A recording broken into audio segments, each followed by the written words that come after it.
What's going on, you guys? AJ Tucker with AJ Self-Defense, man. Today I want to talk about that tragic event that occurred at Texas A&M. Brenna Aguilera, is it Aguilera? She fell from 17 stories in Austin, Texas, and fell to her death. And the mother is saying that there's foul play, and police are saying that there's no foul play. And I just wanted to touch on this topic, what I think, and all that good stuff.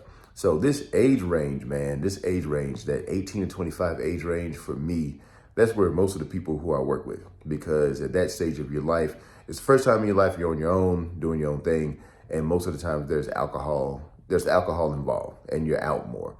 And this is one of those cases where that happened. She fell from 17 stories. How does that happen? The police are trying to say that she, I can't say the actual word because this video gets shadow banned, but the police are trying to say that's more of what she did. But we haven't heard anything about any letters or anything like that. And the mother said that, hey, she was living a good life. She was getting ready to graduate. She was excited about life. And then in between, some people say that there may have been issues there that the mom didn't know about. Now, my opinion, I don't think that's the case. I think something happened. And I'm not trying to be, put out conspiracy theories or anything like that. Now, I don't think somebody just ran up on her and just threw her over, or, it could have been an accident. I think it was an accident. If there's alcohol involved, 17 story, now the thing is, if you're on the 17th floor, those things are higher, they are at a higher height. So it's not just easy to just go over the top.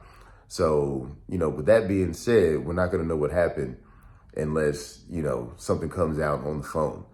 The mother is saying that they didn't question them properly, that there's stuff that's too suspicious, and they're not digging into the story. They're not digging into it.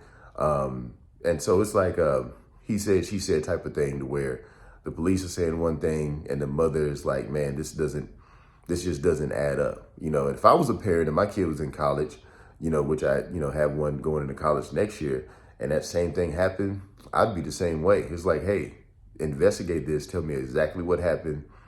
Where's the autopsy? They're talking about the toxicology report. Whether she had alcohol in her system or not, that doesn't really matter. What matters is what happened up there. Why did the person who lived there leave immediately? And just all these little details are coming out. I typically watch the Crime and Law Network, and there's other things to look at too. There's different witnesses saying different things. And so I don't know, man. It's definitely fishy in my opinion, but it also, it definitely motivates me to come out and just talk about this stuff, because this age range, when you're talking about personal safety and self-defense, it's not just an attacker jumping out of the bushes. If you lose your life, you lose your life, no matter how you lose your life, whether it's, getting in a car accident or falling 17 stories. It's the unexpected happening. And how do you guard against that type of stuff? What in the world could she have done? Like, I don't know, because I don't even know what happened. But I do think it's pretty fishy. Hopefully more comes out about this. And if there was foul play, hopefully she does get justice. And right now it's not looking like it. It's not looking like it, man. But anyway, that's all I got for this one. I'll see you on the next.